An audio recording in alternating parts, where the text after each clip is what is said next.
Bonsoir à toutes, bonsoir à tous. Bienvenue dans le débrief. C'est un véritable coup d'accélérateur qu'a connu le week-end dernier la campagne électorale pour l'élection présidentielle américaine dans un pays plus divisé que jamais ou alors très rarement dans son histoire.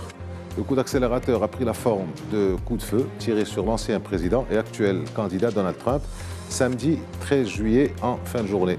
Alors qu'il tenait son dernier meeting avant la convention qui s'est tenue cette semaine, le milliardaire et ancien chef d'État s'en est miraculeusement sorti indemne, la balle ne faisant qu'effleurer son oreille. Mais on a tiré sur l'ancien président et actuel candidat sérieux à l'élection de novembre, et c'est ça qui compte et qui inquiète. Campagne suspendue des deux partis, doute dans le camp démocrate, dont le candidat et président sortant, Joe Biden, doit continuellement faire la preuve de sa bonne forme physique. Mais le voilà atteint par le virus du Covid, ce qui ne fait que compliquer encore plus les choses.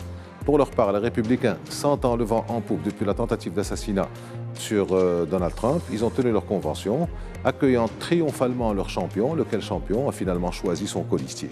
Alors il s'agit de James David Vance, dit J.D. Vance, 40 ans dans quelques jours, quelques semaines, auteur d'un best-seller social racontant ses difficiles débuts de vie. Un temps éloigné de Donald Trump, il finit par s'en rapprocher progressivement, puis de plus en plus rapidement, pour finir par être élu sénateur en 2022 grâce au soutien de l'ancien chef de l'État qu'il défendra depuis avec la dernière énergie. Alors que s'est-il passé ce samedi lors du meeting de Donald Trump? Comment l'ancien président semble-t-il réagir et évoluer après la démonstration de son extraordinaire énergie et courage au moment de l'attentat? Comment s'est déroulée la convention de Milwaukee dans le Wisconsin, la convention républicaine bien entendu? Qui est J.D. Vance? Et maintenant, ou plutôt en novembre, il se passera quoi? Alors, autant de questions qui trouveront des réponses, ou au moins des éléments de réponse, avec nos invités. Colonel Hassan Saoud, bonsoir et bienvenue sur ce plateau. Bonsoir, Vous êtes expert en questions militaires et de sécurité. Nabil Adel, à partir de Casa, donc par Skype, merci d'être avec nous. Vous êtes directeur du groupe de recherche en géopolitique à l'ESCA. Vous êtes aussi un économiste. Merci d'être avec nous. Hafid Boutaleb, vous m'entendez, Nabil Adel? Je vous entends, je vous entends. Nabil Adel nous entend. Marhaba bik, Hafid Boutaleb, bonsoir. Bonsoir, merci d'être avec nous. Vous êtes spécialiste en géopolitique et analyste en géopolitique, bien entendu. Alors, on y va directement. Je commence par vous, colonel Saoud. Il s'est passé quoi à Butler, en Pennsylvanie? Alors, bien sûr, c'est une question qui revient en boucle. Les images reviennent en boucle. Les images sont déjà passées à la postérité, comme on dit. Je pense qu'elles le sont. Bien, voilà, c'était un meeting de l'ancien président candidat en Pennsylvanie dans une foire agricole. C'est le lieu. Le samedi, évidemment, mais semble-t-il qu'il y a des insuffisances au niveau de la sécurité que maintenant, tout le monde admet maintenant. D'abord, je pense que les secrets services sont venus peut-être trop tard, 2 heures à peu près, alors que normalement, dans ces cas d'espèce, on doit figer les dispositifs au moins 5 heures avant.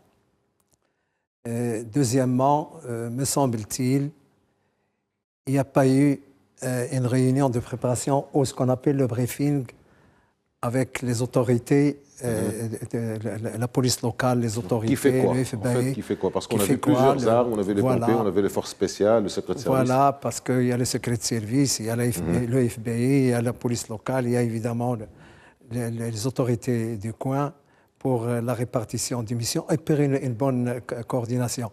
Visiblement, ça n'a pas été le cas. Le résultat, c'est qu'il y a eu un intrus dans le dispositif qui s'est installé malheureusement à 140 mètres du lieu.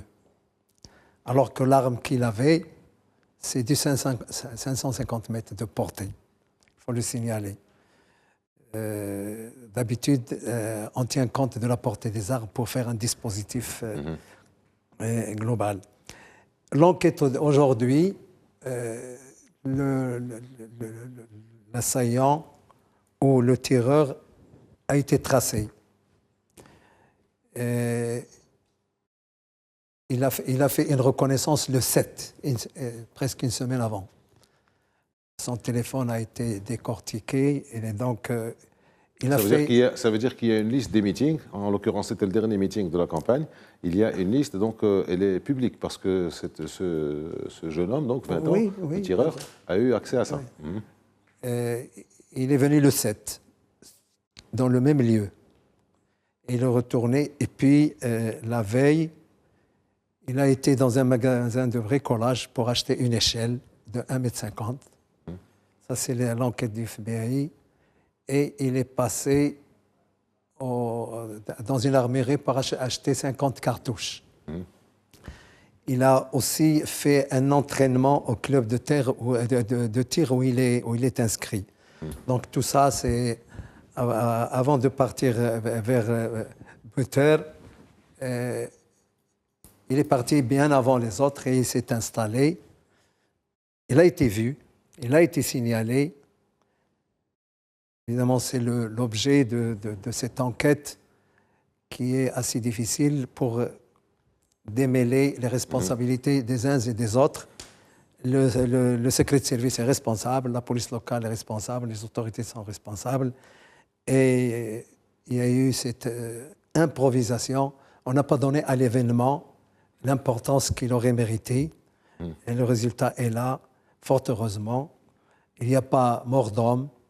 Sinon, les conséquences auraient été beaucoup plus dramatiques. Il n'y a pas mort d'homme de Donald Trump, et c'est tant mieux, mais il y a eu quand même... Mais il y a un mort quand même, c'est vrai, et deux blessés. C'est un incident tragique. Je pense qu'avec un peu de travail en profondeur, on aurait pu éviter ça, et notamment avec l'emploi des moyens aériens, les drones, pour visualiser le dispositif avant de le figer. Je pense qu'il y a un manquement. Ceci dit, il n'y a pas de dispositif parfait dans la sécurité et infaillible. Il n'y a que des dispositifs perfectibles. Cela étant, il faut rendre à César ce qui appartient à César. Peut-être qu'il y a eu des défaillances sécuritaires du secret de service dans son ensemble, dans la synchronisation avec les autres, la coordination. En tout cas, les gens qui étaient affectés à la surveillance rapprochée de Donald Trump ont fait le travail, puisque moins d'une seconde après, on les a vus arriver, on a vu sur des images qu'ils ont fait. C'est leur travail, mais il ne faut pas oublier que ces gens-là attendaient de recevoir le deuxième coup. Donc, il faut quand même leur rendre grâce. Oui, rapidement. Ils l'ont relevé une fois que les contre-snipers ont dit qu'on... Oui, mais ils étaient sur lui, donc ils le protègent. D'ailleurs, comme on dit, en général, les gardes du corps ne servent que quand le premier coup rate. Et c'était tant mieux. Hafid Boutaleb, alors cet homme Donald Trump est un miraculé d'un tas de choses. Il est passé par un tas de choses, il a été condamné, il a eu des dizaines de chefs d'inculpation, des annulations de jugement, une tentative d'assassinat. Il a eu tous les problèmes possibles et imaginables, et le voilà qui, c'est le sphinx ou le phénix qui rejaillit de ses cendres. Alors comment vous le voyez si jamais il est élu? Bien, moi, ce que j'ai envie de dire sur Donald Trump, déjà, son ADN à ce monsieur, c'est un Américain récemment. Il n'est que de la deuxième génération né aux États-Unis. De par sa mère, il est de la première génération. Sa mère est née en Écosse, au nord de l'Écosse, aux Nouvelles-Hébrides, et son grand-père est venu d'Allemagne à la fin du XXe siècle. Donc, il ne correspond pas à l'ADN classique de l'élite de Washington, pour lesquels beaucoup tracent leurs origines sur plusieurs siècles, notamment les descendants du Mayflower, cette élite très limitée qui domine un peu la scène politique, et puis l'élite WASP. Certes, il fait partie des WASP, White Anglo-Saxon protestants, mais il n'est pas le WASP classique. Donald Trump est né à New York. Il est de cette troisième lignée de petit-fils de cet immigrant qui est venu d'Allemagne, qui a fait fortune.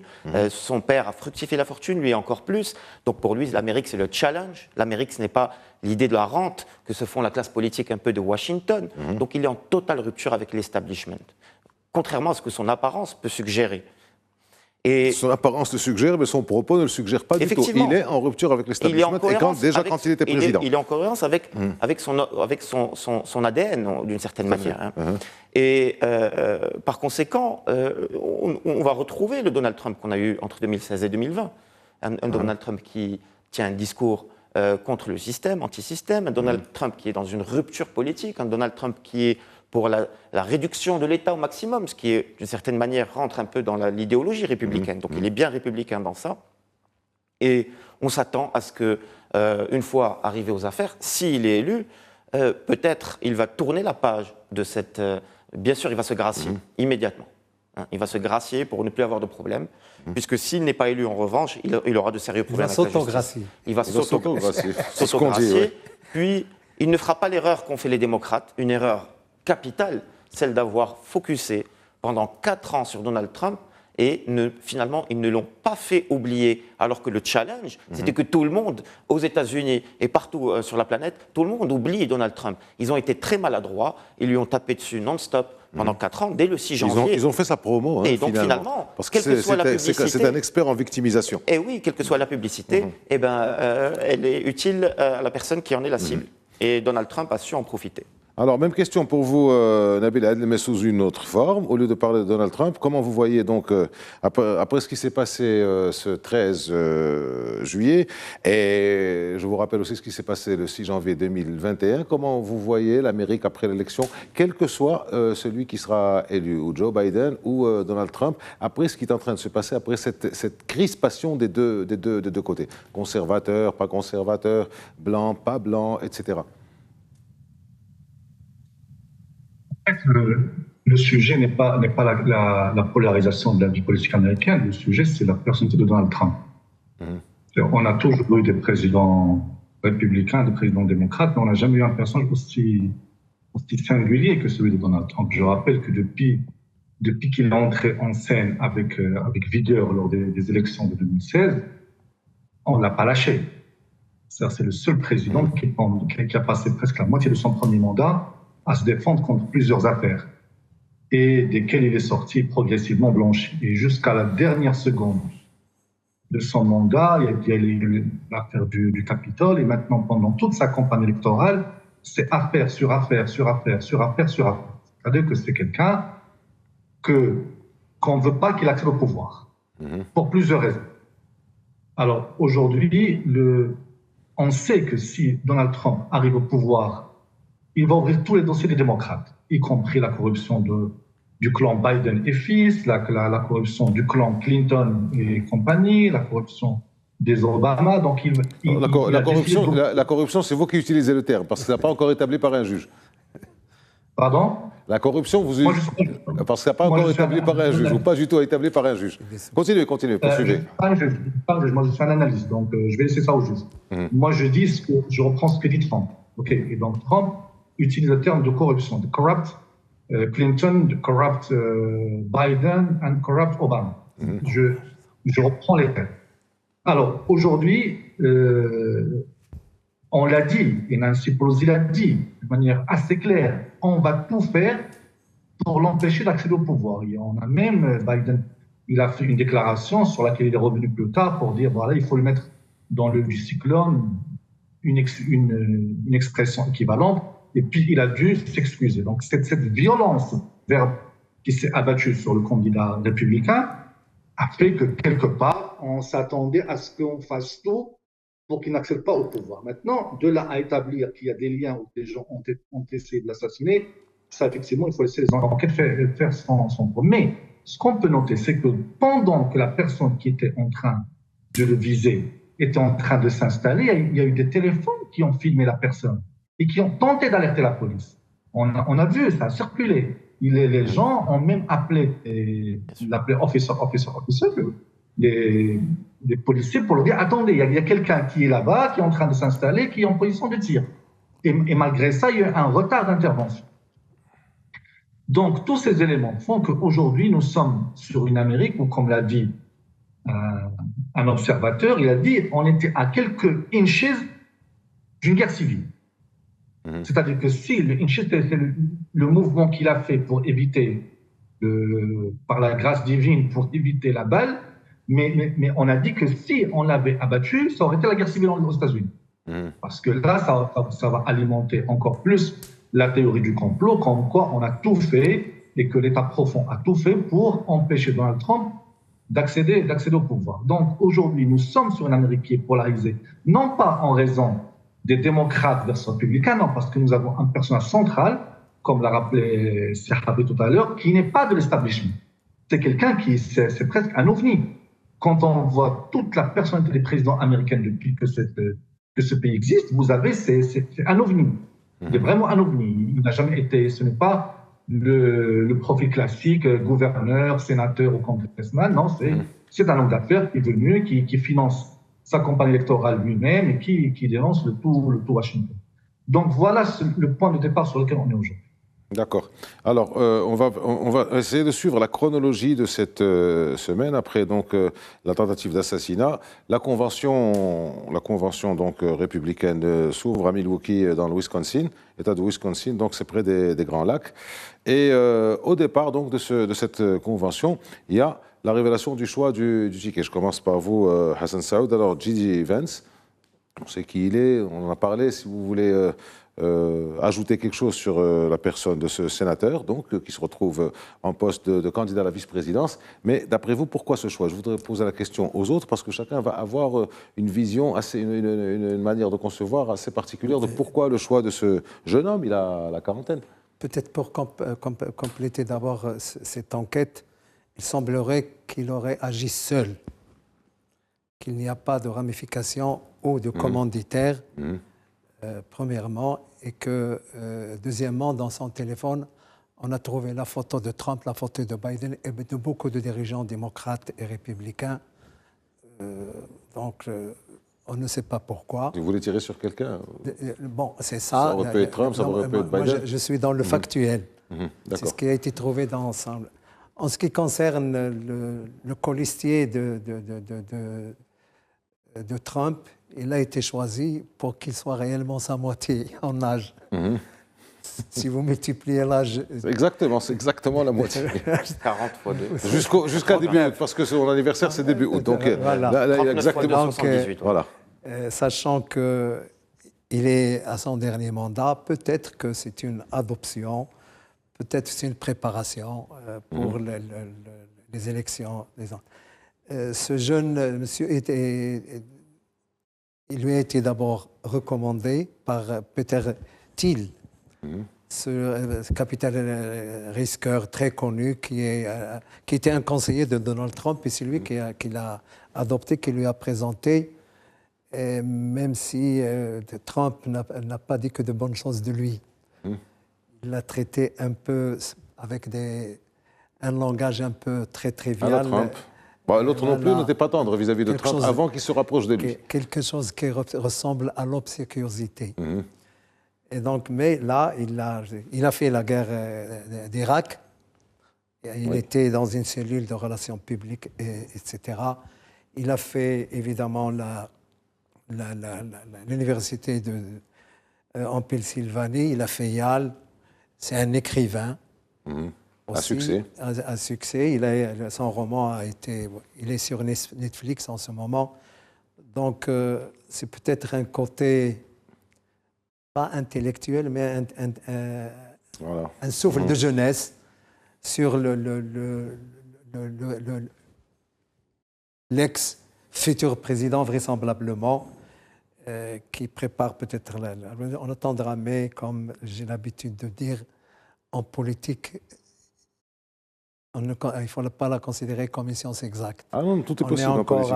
Tout est possible, tout est possible. On est à la merci de symboles, on est à la merci de...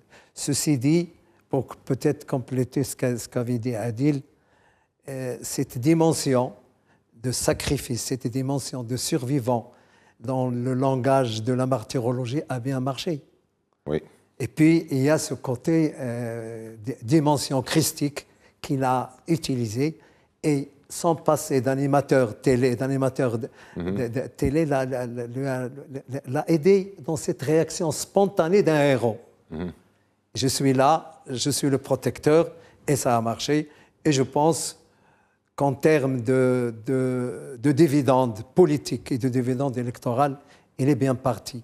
Alors, sans comparer les deux, mais c'est quand même, les deux, Biden et Trump, Hassan Saoud, c'est quand même pas donné à n'importe qui de se prendre une balle dans la tête, c'est-à-dire à l'oreille, et de pouvoir se relever 10 secondes après et de crier « battez-vous ». Il a quand même eu une réaction de courage physique assez impressionnante, qu'il a su après capitaliser, mais bien entendu, c'est un grand réflexe. C'est un professionnel, mais bon, il a eu quand même cette... Si vous comparez avec... Moi, pour conclure sur Chez lui, il y a un alignement des planètes aujourd'hui. Contrairement à Biden maintenant, qui est dans ce qu'on appelle un malheur n'arrive jamais seul. Et ce sont ces On est dans une série assez particulière. On y viendra. Nabil, pardon, excusez-moi, Hafid Boutal, même question. Pourquoi le choix de Biden et de Vance? Et tout à l'heure, avant l'émission, on a eu une discussion sur les fameux 2 mandats. Hein, est-ce que Donald Trump a le droit maintenant de passer pour le 22e amendement? Vous vous rappelez, on a eu cette discussion. Oui. Donc vous expliquez aussi, en plus du choix de J.D. Vance, pourquoi est-ce que Donald Trump peut briguer un 2e mandat? Est-ce que la limitation à 2 mandats, est-ce qu'elle est à 2 mandats uniquement ou à 2 mandats consécutifs, successifs? Non, comme vous l'avez dit, le 22e amendement est très clair. Après l'aventure de Theodore Roosevelt, Franklin Roosevelt dans les années 30-40, qui a eu 4 mandats. Les Américains ont été très clairs. Il y a 2 mandats. 2 mandats. Voilà. Donc Trump se présente. Consécutif, pas consécutif, non. C'est-à-dire qu'Obama ne peut pas, même s'il est encore jeune. Non. Ça s'arrête là. Ça s'arrête. Par individu. Alors, J.D. Vance, pourquoi ce choix? Justement. Donald Trump va 2024-2028. Il faut qu'il donne une visibilité. Et cette visibilité, c'est J.D. Vance. La jeunesse. La jeunesse, mais aussi, il faut rappeler qu'au-delà de l'aspect autobiographique de son roman, c'est un roman sur l'Amérique blanche profonde. Et donc, il y a là une projection pour toute cette Amérique blanche-là qui constitue toujours, il faut le rappeler, les 2 tiers de la population américaine. Il ne faut pas oublier que l'Amérique est toujours à prédominance blanche européenne. Et conséquemment, c'est là le lit sur lequel le Parti républicain nouveau va construire son avenir. Pourquoi Parti républicain nouveau? Il y avait, je suis d'accord avec Si Hassan Saoud, il y avait des allures messianiques dans cette convention républicaine. Donald Trump a fait une OPA sur le Parti républicain. Il n'existe plus. Lui et sa famille. Voilà. J.D. Vance avait dit « Je ne travaillerai jamais avec lui. Je ne crois pas en Donald Trump, je ne travaillerai jamais avec lui. » Pourquoi aujourd'hui il sera allié à Donald Trump, J.D. Vance? Parce qu'il n'y a plus d'autres clans dans le Parti républicain. Même Nikki Haley, d'ailleurs, même Mitch McConnell, qui a été hué d'ailleurs. Qui a été hué, oui, tout à fait. Donc à l'intérieur du Parti républicain. DeSantis. Et le Parti républicain a été mis au pas par Donald Trump. Voilà. Et c'est Donald Trump maintenant qui détermine qui est son héritier et qui va gouverner une fois qu'il ne pourra plus se présenter en 2028. Et surtout, il écarte l'option dynastique. Ça ne sera pas sa fille ni son beau-fils. Parce qu'il y avait eu des rumeurs, ce sera sa fille ou non, on avait parlé d'Ivanka à un moment où il était... etc. Non, c'est terminé. Ça va être le dauphin qui a été choisi. Ceci dit, il faut attendre. Alors. Bien sûr, tout cela, on va pas aller trop vite. Surtout avec Donald Trump et la galaxie Donald Trump, ça c'est particulier. Nabil Adel, à vous, donc pourquoi le choix? On a entendu l'explication, le commentaire de Hassan Saoud, c'est plutôt la jeunesse. Celui de Hafid Boutaleb, c'est plutôt la visibilité pour dans 4 ans. Et pour vous, pourquoi ce choix de J.D. Vance? Je pense que je me rangerai plus de l'avis de Saoud pour une raison très simple, c'est qu'aujourd'hui, Donald Trump n'a pas besoin de ce vice-président, parce que traditionnellement, le choix du colistier vient remplacer ou bien combler les manques du président, soit intellectuellement, soit sur une frange de la population qu'on peut cibler que le président ne cible pas, pour plusieurs raisons. Aujourd'hui, le président Trump est au-dessus du Parti républicain. D'ailleurs, on a vu, c'est une première dans l'histoire, il n'a pas participé aux primaires. Et c'est considéré tellement loin des autres, on ne l'atteint pas, donc il n'a pas jugé nécessaire de faire part au débat. Donc, à part la jeunesse, Evans ne remplit pas des cases dont manque Donald Trump.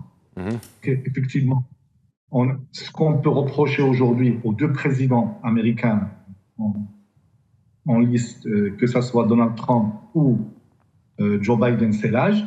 Après une période marquée par Clinton, par George Bush, par Obama, on avait des présidents jeunes. Maintenant, l'Amérique a coup sur coup 2 présidents qui sont très âgés. Bon, là, c'est un renouvellement du sang du Parti républicain, peut-être même de la vie politique américaine en général. Mais à part ce facteur-là, Donald Trump veut corriger l'erreur de Mike Pence du premier mandat qui a retourné sa veste très très rapidement. Donc là, au moins, il se dit avec un jeune, je ne risque pas d'avoir un vieux briscard de la politique, même si aujourd'hui les choses peuvent évoluer d'un point de vue défavorablement, pardon, je vais y arriver, à Donald Trump, mais aujourd'hui, à part l'âge, Evans n'apporte rien au président. Alors, on continue sur notre chronologie et on continue le tour de table dans le sens qu'on a commencé tout à l'heure avec vous, Hassan Saoud. À la fin, donc il y a 2 jours, à la fin de la convention, Donald Trump a fait son discours. Alors, on attendait un Donald Trump assagi, un peu, bon, vous avez parlé de la dimension christique, un peu pas illuminé, mais disons assagi et surtout touché par une forme de grâce. Et on attendait un discours nouveau, je vous aime tous, comme il avait dit le soir même de la tentative d'assassinat, etc. Mais non, on a vu un Trump qui a commencé un peu d'une manière sage et puis après qui est reparti, il nous a fait du Trump, quoi. Pour encore aller sur le colistier, il faut savoir que les primaires républicaines sont un passage obligé. Donc ce n'est pas un ticket d'entrée automatique pour son colistier. Sur cette convention et les discours de Trump, je pense qu'il a voulu chasser le naturel, mais le naturel est revenu au galop. Tout à fait. Mais il a quand même, bon, à part cette profession de foi, cette confession, cette religiosité réaffirmée, il a essayé d'imiter son potentiel adversaire sur l'empathie, sur la solidarité et l'union. Il a parlé aussi d'union. Donc, il a changé un peu de paradigme dans les éléments de langage. Et très vite aussi, il y a un mélange. C'est un discours un peu hybride où il y a du hard, du soft et puis pas mal de hard, comme à son habitude. Et il sait évidemment que la première manche est gagnée chez les Républicains, haut la main. Il reste maintenant à conquérir le reste. Et visiblement, selon les sondages, il est en train d'engranger des succès. Mais je pense qu'il doit changer davantage de langage. Et il faut que les gens sentent qu'il ne peut pas continuer à être clivant tout le temps. Nous savons que cette société maintenant est une société qui ne se parle plus. Société durablement clivée et dont il était un peu l'exacerbateur de ce clivage. Je pense qu'il doit changer tout pour une adhésion. Maintenant, sur le plan interne, c'est ça, il doit quand même faire des propositions d'union et de diminuer cette fissure qui est quand même assez manifeste pour essayer de la diminuer. Et ça sera une œuvre de salubrité publique pour lui et pour tout le peuple américain. C'est beaucoup plus qu'une fissure, c'est une fracture, c'est une faille, c'est un ravin, comme disaient à l'époque les Français. Hafid Boutaleb, même chose. Alors, Hassan Saoud nous dit que bon, la chasse naturelle, il revient au galop. Oui, mais donc pour revenir au galop, il a parlé de mettre un terme à la guerre en Ukraine, de mettre un terme à l'agression des Palestiniens à Gaza. Il a parlé d'un certain nombre de choses. Est-ce qu'il a les moyens de faire ça? Est-ce qu'il peut faire ça? Est-ce que c'est dans l'air du temps de faire ça, vu ce qui est en train de se passer dans le monde? Vous avez vu comment il a qualifié le président ukrainien, le meilleur commercial de tous les temps, puisqu'à chaque fois qu'il vient à Washington, il repart avec 60 milliards de dollars. C'est ce qu'il a dit, Donald Trump. C'est les propos de Donald Trump. Ce sont les propos de Donald Trump. Donc, effectivement, il est gêné, à ce qu'on l'a vu dans son discours, par le montant de l'appui américain à la guerre, à l'État ukrainien. 200 milliards de dollars ont été donnés à l'Ukraine en 2 ans. Et en fait, ils n'ont pas été donnés. C'est de l'argent qui va être payé à un moment ou à un autre par les Ukrainiens ou sur les montants saisis des Russes ou par les Européens ou par quelqu'un des Américains. Et par l'industrie militaire américaine. Voilà, qui profite, ça profite à l'industrie militaire. Mais on a vu aussi qu'à un moment donné, l'industrie militaire américaine ne pouvait pas être à la hauteur de la demande. de la demande ukrainienne. Ils n'avaient pas suffisamment de production à commercialiser. Donc, c'est vrai qu'ils sont allés un peu plus vite que la musique, les démocrates. Et ils ont été trop idéologisés dans ce conflit-là en Ukraine. Aujourd'hui, on sait très bien ce qui se passe en Ukraine. L'Ukraine a perdu. La Russie, la Russie occupe 100 000 kilomètres. Il n'aime pas. Hassan Saoud connaît ça. J'ai toujours eu ce débat avec lui. La guerre n'est pas finie. On ne parle pas d'Ukraine. Nous sommes en train de croire qu'on a la boule de cristal. C'est une guerre qui n'est pas finie. Au jour d'aujourd'hui, très bien, effectivement. Au jour d'aujourd'hui, la guerre semble perdue. Il y a une grande difficulté pour les Russes progressent. Aujourd'hui, en été, les Russes progressent. En mètre Oh, carré. pas grand-chose. Oui, mais en mètre carré. Ils progressent. Mais ils progressent. Et surtout, on ne va pas faire le débat sur l'Ukraine. Ils ont 15% ou 15 à 20% du territoire ukrainien aujourd'hui est dominé par les Russes. Mais pour revenir aussi à l'affaire de Gaza, évidemment, Donald Trump, en pleine campagne électorale, va s'aligner à 100% sur son allié et ami, Benjamin Netanyahou. Mais encore une fois, on n'a pas de boule de cristal. Rien ne permet de dire que demain, il restera sur cette position. Parce que Donald Trump, rappelez-vous, dans ses interviews avec les journalistes seniors de Washington, eh bien, il a toujours reproché à ses prédécesseurs, qu'ils soient démocrates ou républicains, de s'être enlisés dans des guerres sans fin et d'avoir provoqué la mort de civils innocents. Et ça, ça a été dit et redit par Donald Trump sur plusieurs interviews. Donc c'est difficile d'imaginer qu'en fin de vie, en fin de parcours politique, puisque comme on l'a dit, c'est son dernier mandat, eh bien, il puisse aller s'embourber avec une extrême droite israélienne folle furieuse, il faut le rappeler, dans un massacre duquel on ne voit pas la fin. Donc ça ne m'étonnerait pas qu'il y ait, au-delà aujourd'hui du discours électoraliste, pour pouvoir capter les voix de tout le monde, notamment du lobby de l'EPAC, on sait que c'est un lobby très puissant à Washington, mais au-delà de ça, une fois aux affaires, ça ne m'étonnerait pas, non pas qu'il se retourne du côté palestinien, bien évidemment que non, mais qu'il essaye d'apaiser les choses et de figer la situation. Maintenant, est-ce qu'avec lui, il y aura la solution à 2 États ? Honnêtement, je ne le pense pas. Mais peut-être un retour au statu quo qui me semble quand même difficile à pouvoir atteindre, étant donné l'énormité du massacre. Les massacres qui ont été perpétrés depuis 9 mois. Voilà. Nabil Adel, là je fais appel à votre casquette d'économiste, mais si vous voulez commenter bien entendu le côté géopolitique des choses, marhaba, sur l'Ukraine, sur Gaza, sur la Corée du Nord, mais il a dit aussi en matière économique et d'environnement, on va forer, comme on n'a jamais foré. Donc il veut y aller franchement. Comment vous voyez donc comment vous voyez ce discours qu'il a fait et comment vous le voyez lui à travers ce discours si jamais il est élu, c'est-à-dire à partir de janvier prochain? Alors je voudrais juste revenir à sa posture pendant la convention. Non, on a eu affaire à quelqu'un de complètement assagi. Quand on voit les anciens discours de Donald Trump où il insultait tout le monde, où il se permettait de manquer de respect à des chefs d'État devant son public, où il avait des mots très durs, mais vraiment très durs sur les minorités, sur les femmes, sur ses opposants politiques. Non, on a affaire à un Donald Trump qui s'est beaucoup assagi. Maintenant, effectivement, il faut qu'il passe à l'assaut, il faut qu'il attaque.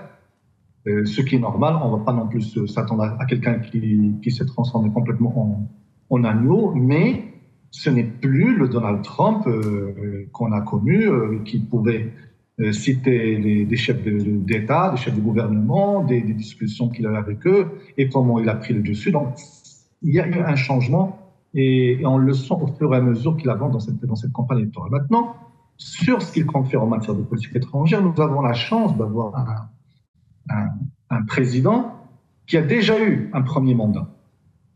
Donc, nous ne sommes pas en train de spéculer. Il faut juste revenir et comparer ses engagements électoraux par rapport à ce qu'il a fait pendant son premier mandat pour voir à quoi ressemblerait sa politique étrangère. Et globalement, il a fait ce qu'il a dit. Pour le meilleur ou pour le pire, mais il a fait ce qu'il a dit. À quelques nuances près, globalement, il a fait ce qu'il a dit. Donc, pour l'Ukraine, et je pense que, comme l'a dit Serafé, c'est vrai que la guerre continue, mais de là à espérer que l'Ukraine puisse revenir sur la position d'avant 2022, ça semble extrêmement ambitieux pour ne pas dire fantaisiste, puisque aujourd'hui, l'Ukraine a 2 grands problèmes majeurs. D'abord, c'est un pays qui ne fait pas ses armes. Il attend toujours le soutien des autres pour continuer la guerre, contrairement à la Russie. Et deuxièmement, c'est un pays qui n'arrive plus à recruter. Donc, même quand bien même on lui donnerait des armes, et des armes nécessitent des hommes pour les déployer sur le terrain et du temps pour se former dessus, et je parle sous contrôle de Saoud, on ne livre pas de l'armement aujourd'hui pour l'utiliser le lendemain, donc il faut une période d'entraînement. Donc aujourd'hui, ça c'est le grand problème de l'Ukraine. Alors, Donald Trump, qu'est-ce qu'il va faire? Il va juste, passez-moi l'expression, il va achever la guerre. Parce qu'aujourd'hui, les États-Unis ont par ailleurs un grand problème économique, c'est leur dette astronomique. Et ils ne peuvent pas continuer à distribuer de l'argent à gauche à droite, l'argent du contribuable américain, parce qu'effectivement, une bonne partie revient au complexe militaro-industriel américain. Mais entre-temps, le déficit, c'est le public qui finance le privé. Et donc, on prend du déficit pour de l'argent à un complexe militaro-industriel. Mais la dette des États-Unis commence à atteindre des sommets inquiétants. Tant et si bien qu'aujourd'hui, vous avez des pays qui commencent, dans une première, qui commencent à vouloir se débarrasser de la dette américaine. C'est-à-dire que demain, les États-Unis auront de plus en plus de mal à trouver des gens pour financer leurs déficits qui deviennent astronomiques. Et donc ça, c'est le premier problème. Et donc, il doit s'attaquer à ce problème, comme quoi on ne peut pas aujourd'hui, nous sommes sur un budget globalement, hein, entre le département d'État, les services secrets et autres, qui est de l'ordre du trillion de dollars. Et avec ça, ils n'arrivent pas à sceller de guerre. Ils n'arrivent pas à réussir des guerres. Donc ça, c'est le premier point. Alors, sur l'affaire du Moyen-Orient, donc je pense qu'il sera toujours dans la continuité de sa ligne politique. Je ne m'engage pas. Je n'envoie pas d'argent. Et d'ailleurs, c'est intéressant de revenir à ce que Donald Trump a dit quand il a quitté la Maison-Blanche. Il a dit « J'ai tout donné à Israël et je n'ai pas eu la reconnaissance que je mérite de la part de Netanyahou. » À l'époque, Netanyahou était encore au pouvoir. Et donc, aujourd'hui, même si dans la rhétorique, Donald Trump va continuer son soutien à Israël, mais dans les faits, c'est un soutien qu'il ne peut plus se permettre. D'abord parce qu'il n'en a plus les moyens, et comme l'a dit Hafez, le bilan humain est tellement dramatique que personne ne peut le porter. Et donc, personne ne peut s'engager dans le gouffre dans lequel Netanyahou est en train de mettre toute la région. Très bien. Alors, dans cette élection, il n'y a pas que Donald Trump, il y a aussi Joe Biden, Hassan Saoud. Mais Joe Biden est dans une situation de santé qui est un peu difficile. Il a eu un débat donc fin juin avec son challenger qui a été qualifié de dramatique, de cataclysmique. Puis il a fait une conférence de presse après la réunion de l'OTAN où il était ni excellent ni médiocre comme on dit. Et puis là, au milieu de semaine, il déclare avoir contracté le virus du Covid. Mais dans cette élection, comme partout ailleurs, on ne tue pas l'ours, on ne vend pas la peau de l'ours avant de l'avoir tué. Qu'est-ce que vous pensez du camp démocrate qui est, pour l'instant, est un moment républicain?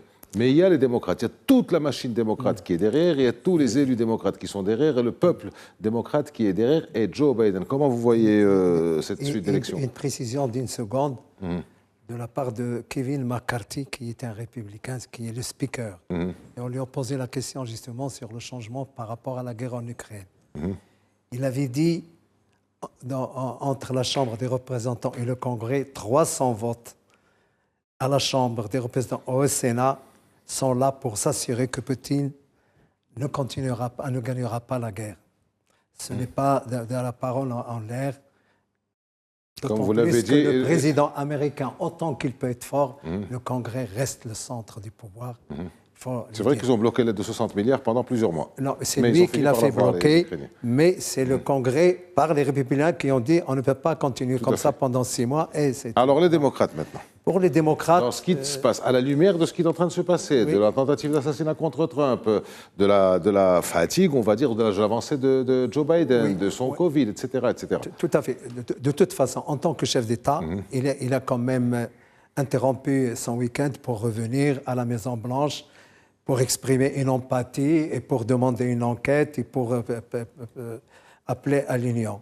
Ceci dit, il y a vraiment un doute sur son acuité physique et son acuité intellectuelle. Lui, il dit que non, ses médecins disent que non. Non, il y a certains médecins qui se sont quand même exprimés. On va avoir des éléments après. Seulement, on est maintenant à 20 démocrates, 20 élus démocrates des grands, qui commencent à se dire qu'on ne peut pas le soutenir. L'ancien président Barack Obama, l'ancienne speakerine Nancy Pelosi, présidente de la Chambre. Et donc, ce problème-là se pose. Si les démocrates veulent conserver des représentants à la Chambre des représentants, je pense qu'il est temps qu'ils se rendent compte que ce n'est pas un ticket gagnant, de toute façon. Lui, il semblerait qu'il est très sensible aux sondages. Et je pense que si les sondages d'ici peu sont alarmants, je pense qu'il n'hésitera pas à franchir le Rubicon et peut-être de demander à ce qu'il y ait quelqu'un d'autre qui le remplacerait. On verra. En tout cas, il ne tiendra pas le coup par rapport à celui qui a de l'énergie et qui a une dynamique favorable, contrairement à lui. Mais... Alors, je reprends votre propre propos, colonel Saoud. C'est la politique. Personne ne peut savoir ce qui va se passer. Absolument. Et comme on dit, les promesses électorales n'engagent que ceux qui les écoutent. Voilà, qui les croient. Alors, Hafid Boutaleb, l'élection américaine, encore une fois, nous a montré beaucoup de choses. Ce que dit Hassan Saoud est bien entendu juste et que, bon, c'est vrai que le ticket est assez compliqué pour gagner le ticket, pour battre le ticket républicain. Mais on avait dit ça en 2016. Il était évident qu'Hillary Clinton allait passer et il était aussi évident, forcément, que Donald Trump allait perdre. On connaît le résultat. Non, ce n'est pas le même contexte. Il y a toujours un contexte différent. En 2020, donc Trump-Biden, c'est bien ça. C'était Biden l'endormi, Biden l'endormi, Biden l'endormi. L'endormi, il l'a emporté quand même. Il y avait eu le Covid. La première fois, c'était un contexte. Il y a toujours des contextes. Comment vous voyez ce contexte aujourd'hui, justement, parce qu'il ne faut pas vendre la peau de l'ours avant de l'avoir tué. Joe Biden est quelqu'un qui fait de la politique depuis 50 ans. Et il connaît très bien les choses. Je suis totalement d'accord avec vous qu'on ne pouvons pas dire qui sera le vainqueur le 5 novembre. Cela étant dit, vous savez, la tentative d'assassinat a eu lieu dans un État qui est la Pennsylvanie. C'est un État swing state. C'est-à-dire, c'est un État... L'État qui balance, qui passe pivot. Pivot, voilà, non, et surtout, c'est un État qui, s'il est perdu, ça complique la tâche pour les démocrates. Et donc, avoir eu cet incident en Pennsylvanie, ça renforce l'élan de sympathie des habitants de la Pennsylvanie, et donc ça complique encore plus les choses. Alors là, vous me rappelez une chose, excusez-moi, je vous coupe. D'ailleurs, tous les trois, vous avez oublié quelque chose, ou alors je ne l'ai pas entendu, ça peut arriver, que l'Ohio est un des États, des swing states les plus connus, les plus reconnus comme étant un État qui passe d'un camp à l'autre. Un État pivot. Et où est né J.D. Vance, où a grandi J.D. Vance en Ohio. Donc il est en train de faire la chasse d'eux. Juste parenthèse. Dont le gouverneur est un démocrate. Voilà. Ohio, Pennsylvanie, Michigan, Wisconsin. Ce sont les 4 États swing states. Michigan, Wisconsin, Midwest, dans son discours aux allures messianiques, c'est du nationalisme chrétien. Il va directement vers les électeurs. Il est en Pennsylvanie, c'est la côte Est, beaucoup moins sensible au discours chrétien, mais il a la chance d'échapper à une tentative. Miraculeusement, ça augmente sa popularité. En Ohio, son vice-président, comme vous venez de le rappeler, c'est là où il a grandi. Donc tout ça va beaucoup dans le sens de Donald Trump. Donc c'est une providence assez heureuse pour lui. Donc finalement, on a un président pour lequel, pour le moment, le vent est favorable. Rajoutons une chose par rapport à J.D. Vance, c'est que c'est un nouveau visage en politique américaine. Chez les démocrates, il n'y a rien de tel pour le moment. Qui a parlé que des visages connus. Qui on propose? Que des figures qui sont là depuis 15 ans, 20 ans. Michelle Obama, Barack Obama, Nancy Pelosi. Ils ont échoué pendant 4 ans à produire une nouvelle élite, le Parti des démocrates. Et en cooptant J.D. Vance, Donald Trump fait une petite rupture, puisque beaucoup d'électeurs américains, qu'ils soient républicains ou démocrates, se plaignaient d'avoir encore une fois un nouveau duel entre 2 anciens présidents âgés qui ont déjà servi, etc. Et là, il emmène un nouveau visage, jeune, certes, comme on l'a rappelé tout à l'heure. Il ne fait pas l'unanimité. Et en plus, nouveau. Il ne fait pas l'unanimité au sein des Républicains. Qui ça, J.D. Vance. Oui. C'est toujours pareil. Non, c'est beaucoup plus. Oui, mais pourquoi? Parce que d'abord, sur l'immigration, vous savez que sa femme est d'origine indienne, c'est une fille de la migration. Comme Nikki Haley. Donc ça ne pose pas vraiment de problème. Nikki Haley était carrément candidate à la présidence. Exactement. Il y a un culte de la personnalité autour de Donald Trump aujourd'hui, chez les républicains. Donc, même si son colistier ne fait pas l'unanimité, il n'y a plus d'espace pour une quelconque opposition au sein du parti. Comme je l'ai dit, il a fait une OPA totale. Il a absorbé le parti républicain. Donc finalement, même si peut-être il ne fait pas l'unanimité, le fait que Donald Trump l'ait désigné, full stop, ça s'arrête là. C'est lui. Il y a les primaires. Alors nous avons un invité aussi par Skype, Nabil Adel. On parle non, il n'y a plus de primaire pour le Parti républicain. Non, il n'y a pas de primaire pour le Parti républicain. Il est candidat. Non, pour Vance. Ah oui, pour Vance, bien sûr, bien évidemment, en 2028. Et donc ce n'est pas gagné. En 2028, oui. Ah, d'accord. Alors, Nabil Adel, toujours, donc, on finit avec vous, toujours sur Joe Biden. On oublie aussi une chose, c'est qu'on dit que le bilan économique de Joe Biden n'est pas mauvais et qu'il est peut-être même bon. Quand on voit au niveau international, il est le chef du monde libre, comme on appelle ça, le chef du monde. Il est reconnu par ses pairs occidentaux comme étant le président américain, donc le président, le chef du monde libre, le chef du G7, le chef de tout ça.